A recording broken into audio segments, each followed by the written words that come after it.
What's going on, CashSports family? How y'all doing today? I am glad to be back here once again on a wonderful Thursday afternoon. Right, I'm here. I'm broadcasted. I'm streaming live during the day. Right, which is surprising as of late. But guess what, man? Most of the time, I'm still gonna try to stream during the day. It's just if I stream during like a time that I usually don't. It's because work, scheduling, things like that, and I don't want to keep stressing you guys out with those things. I know you guys don't care about that, but right, I try to make do where I can. Right. So first things first, please like and subscribe to the Cash Sports podcast. I would graciously appreciate it because any subscriptions would only help out the platform. And thus far, we can keep, or I can keep streaming so I can keep giving you guys content, right? But I'm gonna keep giving you guys content regardless, man. This stuff is gonna only grow and grow the more I do it. So I only know it just comes with time, right? So today, I know you guys saw the title. I know you guys know what's going on today on Thursday. Today is Thursday Night Football. So for those who might not know, today is Miami Dolphins versus the Cincinnati Bengals, right? So we got a classic matchup between Joe Burrow and Tua Tagovailoa. And these two guys, they've seen each other before, right? They have some history in college. They played each other in the same SEC conference with LSU and Alabama. And in that last matchup, Joe Burrow got the upper hand between the two. But thus far, LSU did have some dogs on the team. We talking about Jamar Chase, Justin Jefferson. I mean, we talking about some dogs on that offense. And that was one of the best football teams to have ever played in a football season, right? But back to NFL, because today, at this moment, I am going to be talking to you guys about the NFL division leaders, right? So we're going to go over the NFL divisions, the leaders of those divisions, and we're just going to talk about it a little bit more and more. But before I do that, let me drop the link in the comment section. So for those who do want to join, right, can join the stream, can join the podcast whenever they feel. So I know you guys been itching about it. I know you guys want to get into the thing that's to the side here. So let's bring this up, right? So the first division is the AFC East. Not too difficult of a conference, right? Miami Dolphins, Buffalo Bills, New York Jets, and then the New England Patriots. So with this division, I mean, for the most part, for the better part of my life, or the better part of even 2 decades, this has been ran by the New England Patriots when they had Tom Brady. Now, as we know, the New England Patriots do not have Tom Brady. They have Mac Jones, MJ10, right? And so this division is quite different now. I mean, Buffalo Bills is looking like they're going to be a really tough team to beat. But, they even got the Miami Dolphins now. Miami Dolphins made some big offseason moves. With getting Tyreek Hill, the draft of Jalen Waddle. He had a really great, outstanding rookie performance. Now it's looking like he's continuing from where he left off. And so there was a lot of pressure with Tua Tagovailoa going into the season on whether he was going to be that quarterback for this team. But as of right now, he's looking like the guy that's supposed to be there, right? Before we had a situation with Brian Flores and whether he was the quarterback on which he wanted him or not, or if he wanted him or not. And so a team is not going to be successful if the head coach doesn't believe in him. Now, do I feel as if that was the case for Brian Flores? I wouldn't go as far as to say he doesn't believe in him, but it is well known that Brian Flores did not want to draft Tua Tagovailoa. He wanted to draft Justin Herbert.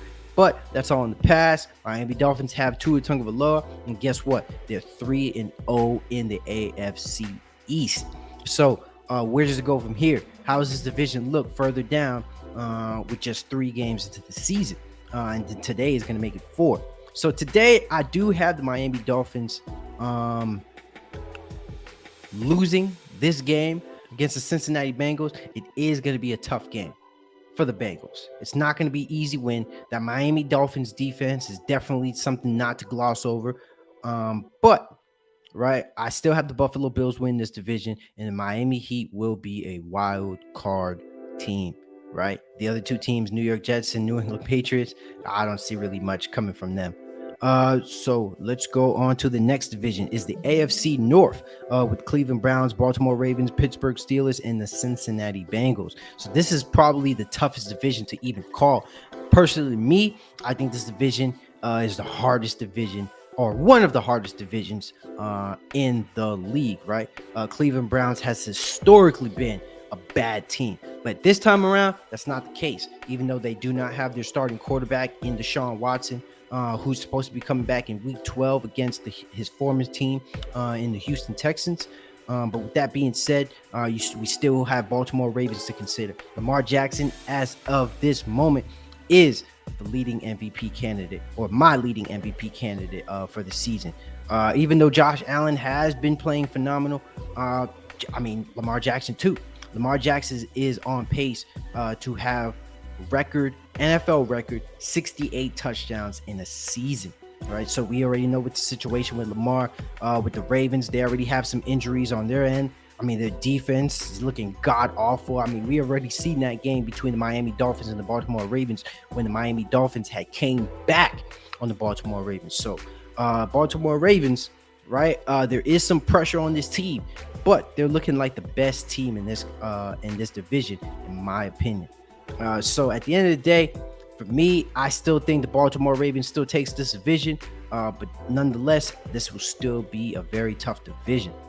And then with the Cincinnati Bengals, it's hard to really say where the Cincinnati Bengals are really going to be by the end of the year, because who knew that the Cincinnati Bengals were going to be able to go to the Super Bowl last year? Given the fact that Joe Burrow was taking a lot of punishment in the backfield, getting a lot of, he was getting sacked a lot. I mean, we're talking about week 3, and he's already in double digits as it pertains to sacks. I believe he's at 13 or 15 sacks in just week 3. And then who's to say how many times he's going to get sacked in today's game or in week 4 game, the Miami Dolphins. I kind of gave it with my timeline, but that doesn't really matter. So with that being said, let's go into the next division. So the next division is the AFC South, right? With the Jacksonville Jaguars, Indianapolis Colts, Tennessee Titans, and the Houston Texans. Man, this division right here, I'm not going to lie, is probably one of, if not the weakest division in football at this moment.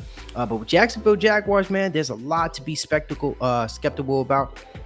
We know with Trevor Lawrence last year, he was in his rookie year. He was going through some things, especially with the Urban Meyer situation, which was a complete and utter freaking disaster, right? So with the Jacksonville Jaguars, they're playing really well right now. Even though they've had a relatively easy schedule and it is somewhat of an easy division, they could grab this division simply based off the notion that, they're going to be going against teams that's not going to really be really highly competitive. If either of these teams were to make the playoffs, I don't think it wouldn't even matter, because they're going to get bounced out the first round anyway, right? So as of right now, Jacksonville Jaguars are 2-1. But you know what? I'm going to spread some grace. I like what I'm seeing from Jacksonville Jaguars. I think they grabbed this division. So the next division now is the AFC West, right? The big boys, the big monster division. We already know there's been a lot of conversation heading into the season on which team was going to win this division based off the quarterback competition alone. And as of right now, the Kansas City Chiefs are leading the curve. I'll say it right here. Yes, I was wrong. I did say the Chiefs weren't going to make the playoffs. That was a very foolish statement, right? So just looking at it now, I have no other reason to believe that the Chiefs are not going to make the playoffs, right? And even with me saying that, it's not like I was thinking like they were going to have a losing record. There's a lot of teams, and given the fact that they go against a lot of tough competition, we could see a lot of close games with them probably being, I don't know, maybe 9-8, 10-7, and then maybe getting really close to the curve. And now, as far as any other team, as far as Denver Broncos, LA Chargers, and the Las Vegas Raiders, with the Denver Broncos, they do have a really good defense that I wouldn't personally sleep on, but they do have some injuries at the wide receiver spot. And then their offense with the Denver Broncos, they're still trying to figure some stuff out. as it pertains to, Russell Wilson coming into a completely new system that was previously ran at the Green Bay Packers, because the head coach for the Denver Broncos was the offensive coordinator for the Green Bay Packers. Now the LA Chargers, which are 1-2, they also got hit with a big injury bug. You'd be talking about Justin Herbert, who had a rib injury. We're talking about Keenan Allen being injured. We're talking about their defensive secondary being injured. So there's a lot of things to point out with the LA Chargers. The good thing is, it is the beginning of the season, but we do got to point out how long these guys are going to be out for, because they're missing some big guys, right? And as far as the Raiders are concerned, I mean, they're 0-3. They're at the bottom of the division. So they're big in the red zone, right? They are in the worst spot possible, being 0-3. And they had some pretty close calls, right? So there's only so few teams to have started 0-3 and then to make the playoffs. Very, very few. I don't have the number on top of my head, but this is the case, and this is what's happening. So as it stands, I could see the Chargers possibly moving up, but the way the division stands at this moment, I think it's constructed as the way it is, right? So now the NFC East, right? The big boy division. I know what y'all thinking, man. Come on now. We talk about the NFC East. You already know this is the biggest division in the NFL, with the Eagles, Cowboys, Giants, and Commanders. Eagles, man, they're looking like the best team in football right now, hands down. Like I said in my previous videos, the Eagles have everything covered, from secondary to D-line to offensive line to running game to receivers. I mean, there was the biggest question was Jalen Hurts at the quarterback position, on whether he was going to be able to take this team on a deeper playoff run. Now, the way that they're playing now, I mean, I don't even feel that way at all. The Eagles have a very dangerous team. Jalen Hurts, even though he's not the transcendent thrower of the football, but he is a phenomenal player, leader, and he could definitely be the guy to lead anybody on the vanguard, right? Dallas Cowboys, we already know Dak Prescott is hurt. He's likely to miss minimum 4 games, but as of recently, they've been saying that Dak Prescott is trying to get back and play by week 5, right? New York Giants, my dogs, man, we 2-1, but we're still not there yet. Our offensive line is still depleted as hell. We can't block nobody. Daniel Jones, it's just not making it happen, man. I know he's playing behind a really bad line, but even if we had a good line, I still wouldn't be convinced of Daniel Jones, man. This is just simply how I feel. The only thing that I got going for me right now for the New York Giants is Saquon Barkley and possibly that defense. But even then, if your offense isn't going, then your defense is just going to get tired and they're going to give up points, right? And then not to mention, our wide receivers are completely depleted. I mean, we have Sterling Shepard is out for the remainder of the season due to an ACL tear. And then, Kadarius Toney is out also. So, man, we're playing at the bottom of the barrel right now, man. It's sad for us. Commanders, ain't not much to say there, man. They suck.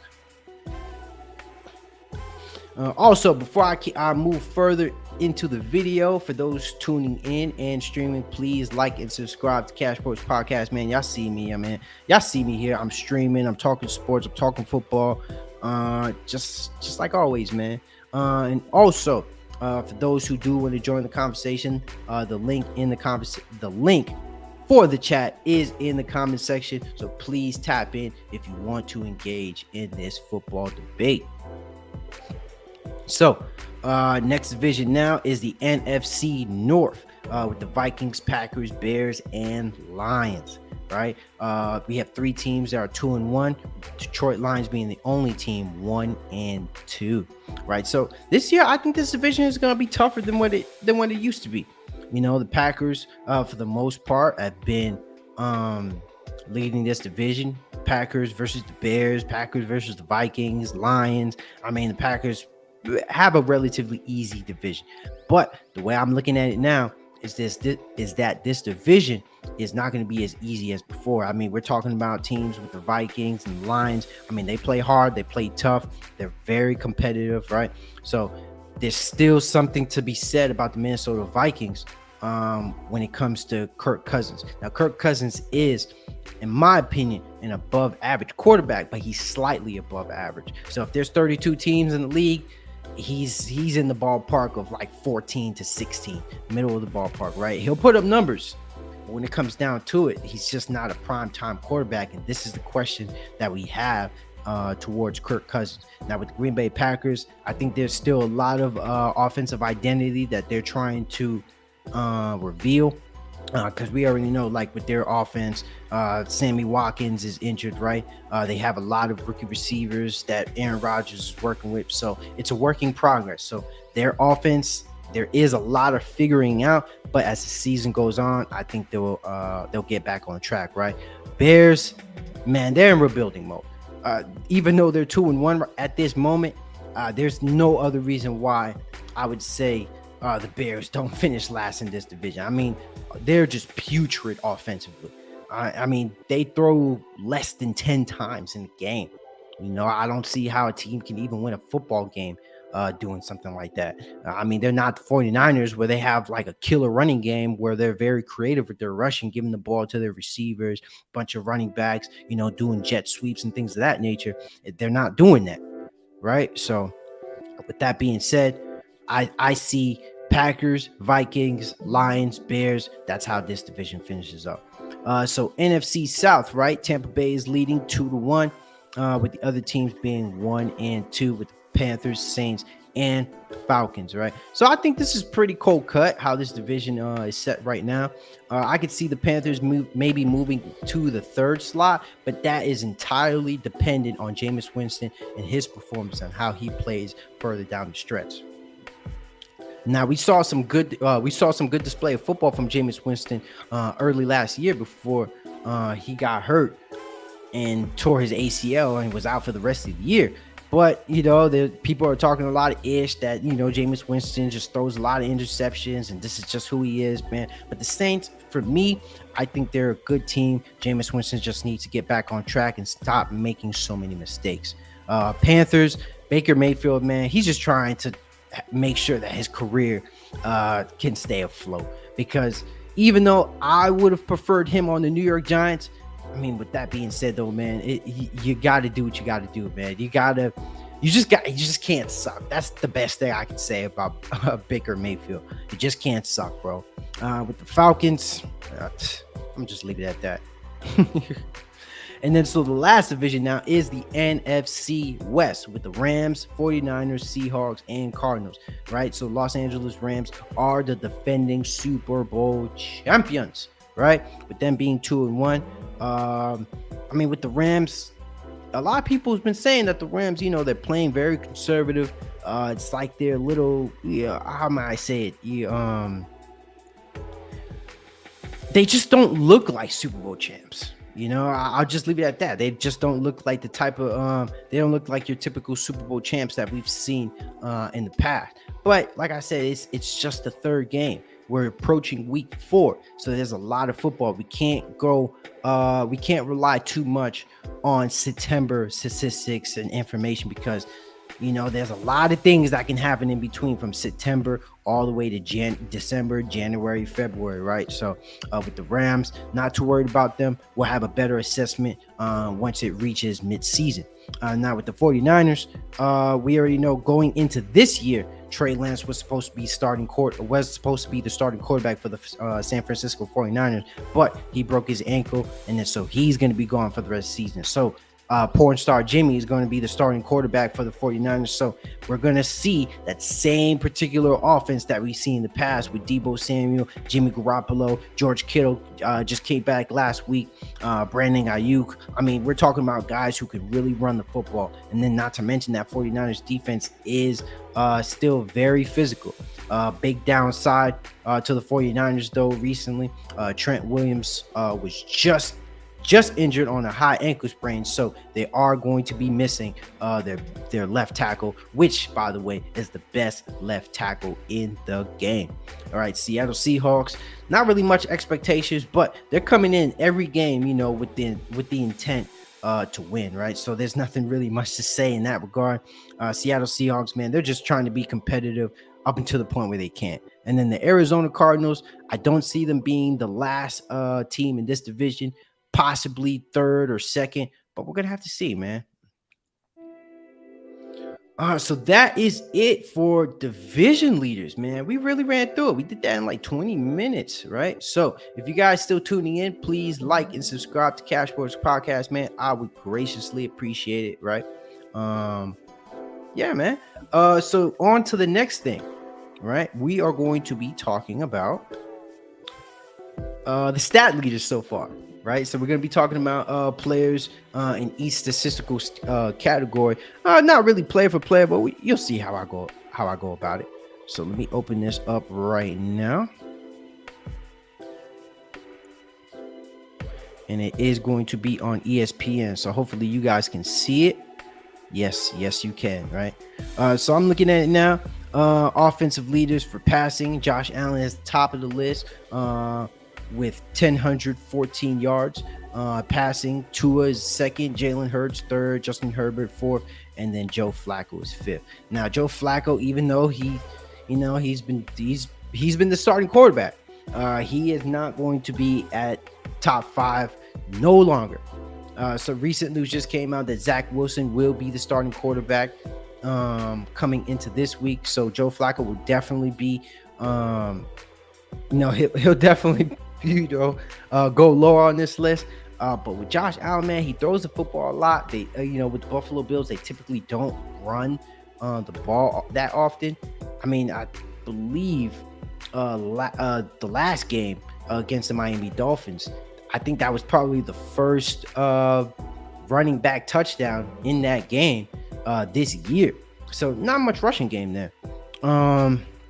What else? All right, so rushing, right? Nick Chubb is at the top of this list with 341 yards. Saquon Barkley, 317.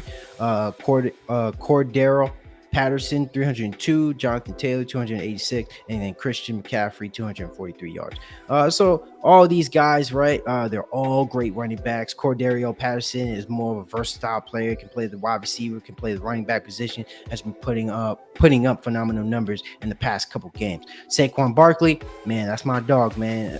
If he could stay healthy, if Saquon Barkley can stay healthy, I have no other reason to believe that Saquon Barkley can lead this year in rushing yards. No doubt about it, right? Or if it's not rushing yards, 100%, I would give him rushing TDs. But that's entirely depending on the situation. Jonathan Taylor was the previous leader in rushing yards and TDs. That's not the case at this moment. But past couple games, I felt like they weren't really handing Jonathan Taylor the ball as much as they should. So we'll see, man. We'll see the situation with Jonathan Taylor and then Christian McCaffrey. I do believe he did get hurt in the previous week, so there is some optimism on whether he's going to play this week, but we'll see there.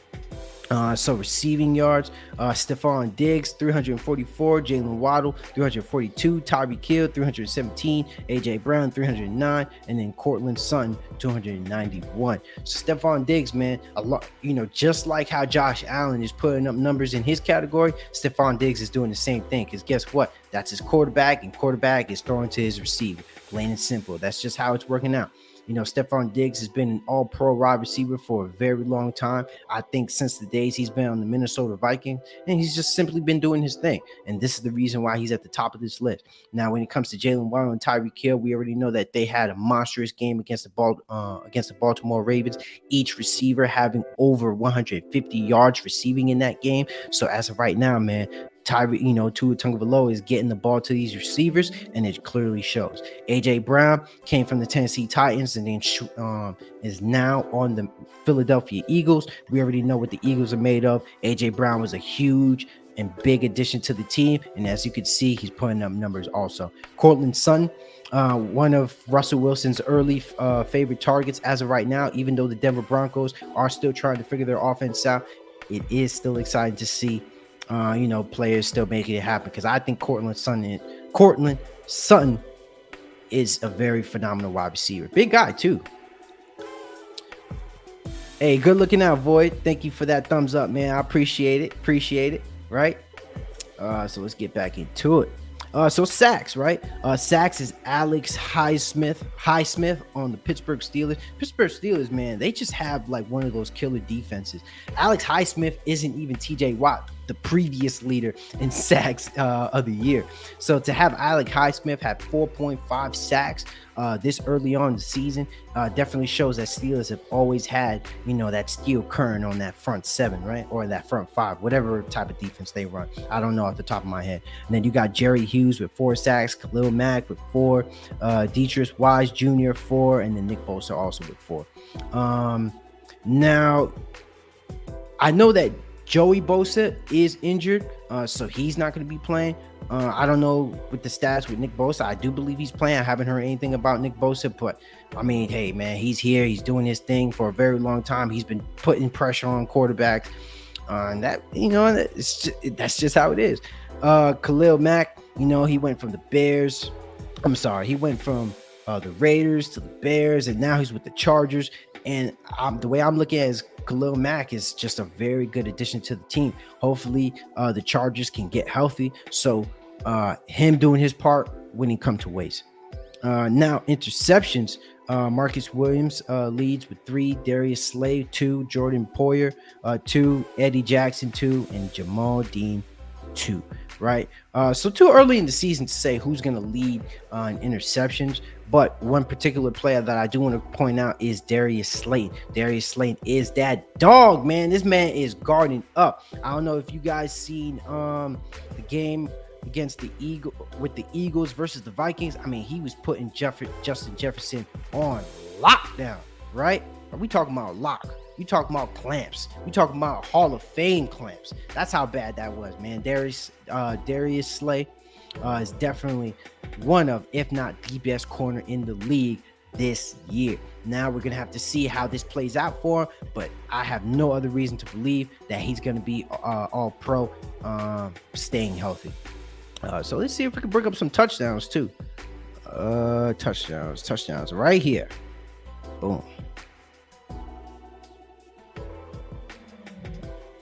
So scoring. So these are all the players, I guess, that so they didn't do quarterback, so they're just doing, I guess, the other skill positions. Let me see. Offense, right? So you kind of do see it. Okay, so it's like kind of weird. It's kind of different, but you know what? Boom. So we go from category to category, right? So as far as touchdown leaders go, let's go with passing first. Boom. So with passing touchdowns, Lamar Jackson is leading the curve for every QB when it pertains to touchdowns, right?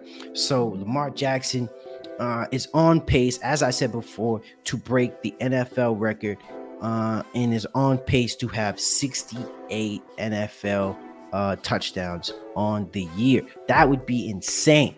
Right, going into the year, Lamar Jackson, there was a lot of criticism as it pertains to his contract, whether he was going to be able to throw, be a quarterback in long stretches, give the Ravens deep playoff runs. But as of right now, I mean, hey, he has more touchdowns than Josh Allen, Patrick Mahomes, Tua, Justin Herbert, Derek Carr, Joe Burrow, Aaron Rodgers, Tom Brady, Matt Ryan, right? Kyler Murray. These are all Russell Wilson, Jimmy Garoppolo, right? These are all quarterbacks who are starters, who are legit starters, right?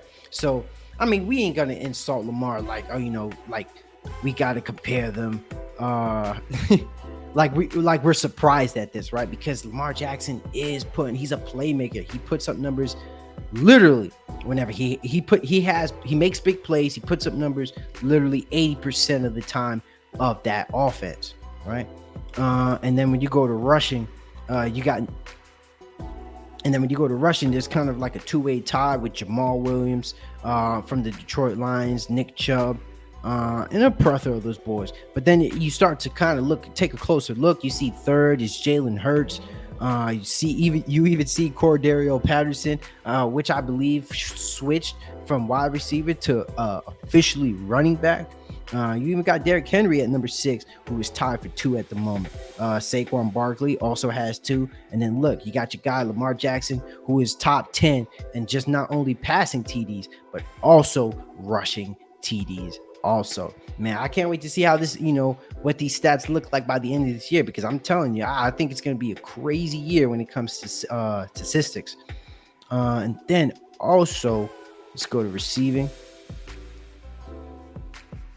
And then if you look at receiving TDs, Stephon leads the curve in receiving yards and touchdowns. He's the only receiver to have 4 touchdowns at the moment, followed up with Devontae Adams, who has 3 touchdowns, but a measly 189 yards. He hasn't really began a lot of receiving touches in that way. And then we start to look at it.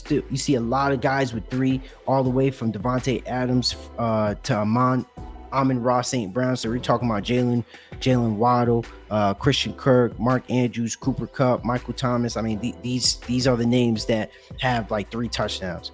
And then you look a bit lower. You see Tyreek Hill. Who else? Alan Lazard, and Clyde Edwards-Helaire. Justin Jefferson. He has 2. So even Jamar Chase. I think Jamar Chase has 2. Yeah, so Jamar Chase has 2 also. All right, so but that's it right there. Let's look at defense. So Raekwon Smith. I know Raekwon Smith was definitely on the trading block when it came to teams trying to acquire Raekwon Smith. I know he's like on his rookie deal as something like that, and then no team was really trying to trade for him. In recent news, man, when it comes to teams winning the Super Bowl, you do not need a killer linebacking core anymore to really win a Super Bowl. If you have your front, your defensive front, you have a decent or good or even a very good secondary. And then also, and then we're talking about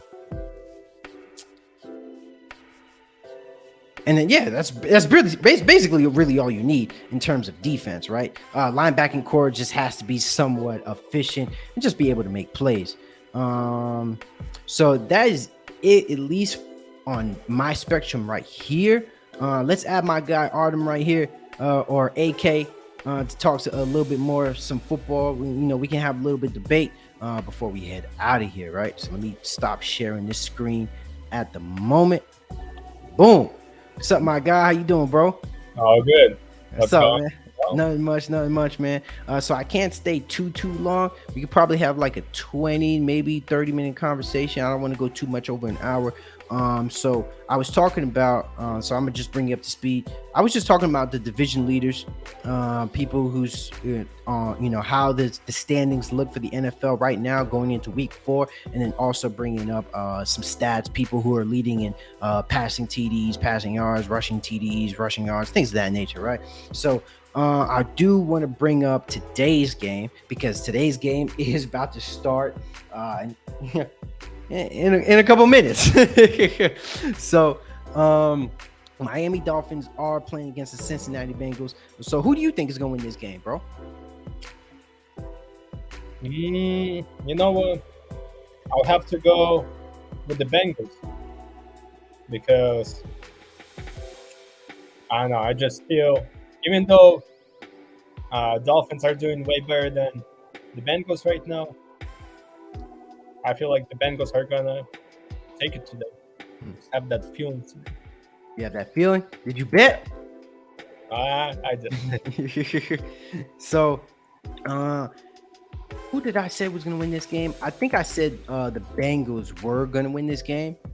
But that I don't feel very confident to say that the Bengals are going to win this game. I did say if they were going to win this game, it was going to be very, very, very close.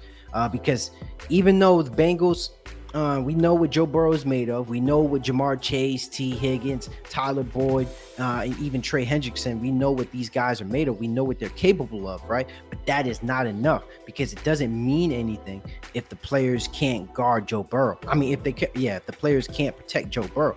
Do you know how many? Do you know how many times Joe Burrow has been sacked in this season just so far? I mean, 15 times. damn. 15 times, bro. You get what I'm saying? So that is a lot. So that means Joe Burrow, since he's already entered the league, I think he's been sacked 6 times in a game, more than any other quarterback so far.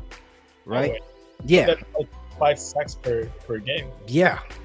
Yeah. Right. It's so the Cincinnati Bengals, they had a lot of money in their free agency, right? So they souped up their offensive line. They bought some guys to hopefully guard Joe Burrow, and right now looks like they're stealing money from the from the Bengals, bro, because they are horrible. Honestly, it looks just like last year. I don't understand how they spent so much money on their line, and it literally looks like the same exact thing last year. It looks like they're on pace, to do the same amount, to have the same amount of sacks as last year. So you said about like 5 games, right? So let's do some math. So 5 games right now, they got 15. So there's four. There's 13 weeks left. So I'd say let's do this. So 5 sacks per game. They're at 15. So 5 times, I said 13 weeks, right? Yeah. 13 weeks. So 5 times 13, 65. So on average, right? So obviously, we say on average he'll be sacked 5 times, but if we're being lenient, maybe on average he'll probably be sacked like maybe 3-4 times a game, right? You're looking at getting sacked 65 times this year, bro. 65 times, man. Last year he got sacked 51 times, right?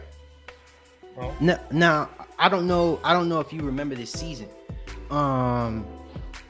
With the Philadelphia Eagles. So the Philadelphia Eagles one year when they had Michael Vick, Deshaun Jackson, Nnamdi Asomugha, bunch of players, right? They were looking at the Eagles as probably the best team heading into the season. But guess what? That team couldn't do shit. Do you want to know why? Why? Because they had no line. They had no line, bro. And then so you had Michael Vick, being as old as he is, you can technically say Michael Vick was literally the Lamar Jackson of the earlier era. Lamar Jackson, in a way, is kind of like a souped up Michael Vick, all right, when it comes to running. And even I don't think Lamar Jackson is as good as Michael Vick when it comes to throwing the football. But I mean, back then, Michael Vick was still able to make plays happen with his feet. And so in that instance, right, with somebody like Michael Vick, who has wheels, who has legs, who can expand plays, I think they just finished like 8-8, I believe. Right? They didn't have a great record. So this line situation is it's gonna be tough, bro. It's gonna be tough. It's definitely gonna be tough for the Bengals. But I'm agree with you. I think the Bengals win because they have to get this win. They really need it. I'm picking desperation in this call. I'm not gonna. I'm picking desperate.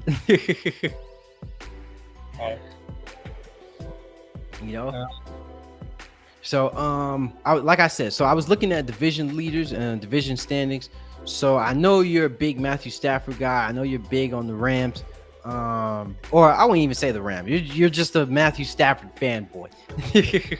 So just given the way that the Rams have been playing, right? A lot of experts have been saying the Rams have been somewhat conservative. They haven't been looking like the defending Super Bowl champs. What's your take on that? What do you feel about the way the Rams have been playing?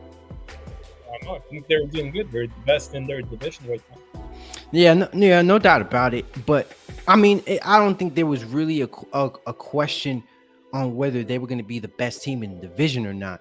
I think the biggest question on is can they be as competitive as the other teams when they reach the playoff? Now, I'm not meaning that to a literal sense, but where I'm coming from is the way they're playing, right? Or let's just bring up that first week. Let's bring up the first week against the Buffalo Bills. I mean, just watching that game alone, I was not convinced that the Rams could play the Bills, right? Just based off that week alone, right? They could barely stop that Buffalo Bills offense. Jalen Ramsey was basically on skates when it came to guarding Stephon Diggs, right? And then so I don't believe that's going to happen again, where Jalen Ramsey is going to be shitted on as much as he was in that game, because I don't believe he's having the downfall or coming off a cliff, I may say. But regardless, though, Josh Allen in that Buffalo Bills offense is still dangerous as hell. So it's not like with the Rams. I don't compare the Rams to mediocre teams, right? I'm not comparing the Rams to the Cardinals or the Seahawks. You get what I'm saying? Because teams like the Cardinals, I mean, they're 5-1 against the Cardinals. They have a really good record against the Cardinals, right? They beat the 49ers in the playoffs. If anything, that would really be their toughest game in the playoffs and in their division, right? And then when you're talking about what other team? Did I mention the Seahawks?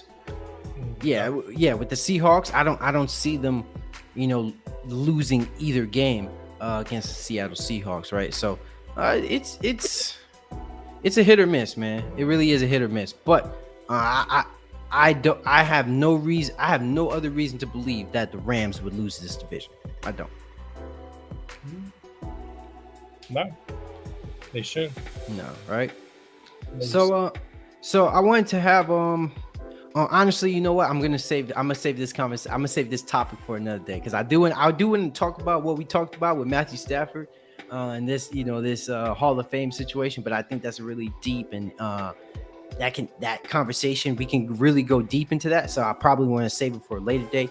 Do you have anything you want to say or share? Or during that game, Matthew Stafford had pretty much just as good of a numbers as Josh Allen did.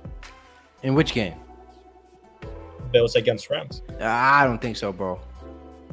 I don't think so, because it's not just about just having the numbers. It's about when you get those numbers, if they count, and that's how I look at it. You got to factor those in. So let me bring this up. Let me just kind of look at that week, because I don't want to just kind of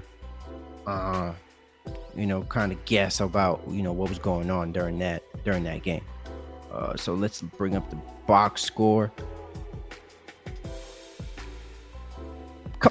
Come on, bro. He threw 3 picks that game. And Josh Allen threw 2. All right, so he threw 2. I believe one was not his mistake. But at the end of the day, look at the QBR, bro. Because if you look at QBR, he has an 89.2. Josh Allen has an 89.2. Actually, let me bring this up for you.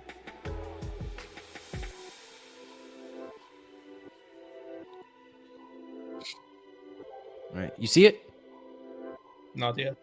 Not yet. All right. See it now? Yeah. All right, bet.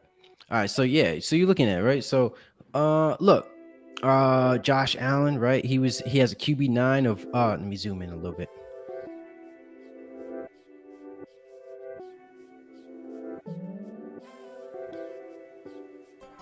All right. So you see, like, Josh Allen has a QBR of 89.2 compared to Matthew Stafford's 26.5. That's horrid, bro. That's horrid. That's basically saying you were sugar honey iced tea that game. And then look at the comparisons, bro. If you're talking about, all right, the same stats statistically, I don't see the same stats. I'm just going to tell you that now. I don't see the same stat. So if you look at his completion and attempts, right? So Josh Allen is 20. He completed 26 out of 31. So 26 out of 31. That's 83% completion percentage, right?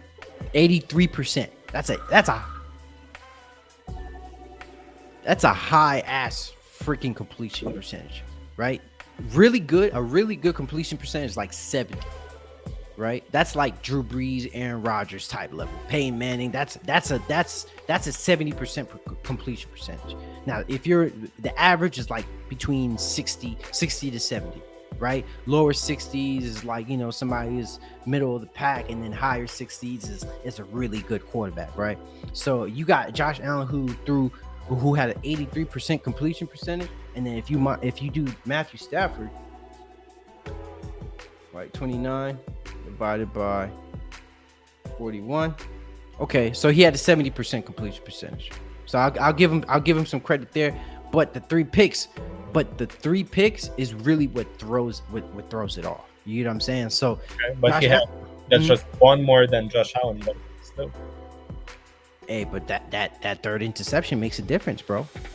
Makes a difference because look at it this way. Like I said, interception. It's almost like, look at it this way with quarterbacks, because I'm gonna explain it so you can at least grasp the understanding of QBR. I don't weigh heavily on QBR, but QBR is a big statistical is a big stat when you're talking about evaluating QB. So QBR is almost like efficiency for quarterbacks. Anything you do increases it or drops it, right? It's almost like a stock market for QBs. You do anything, it goes up and down, right?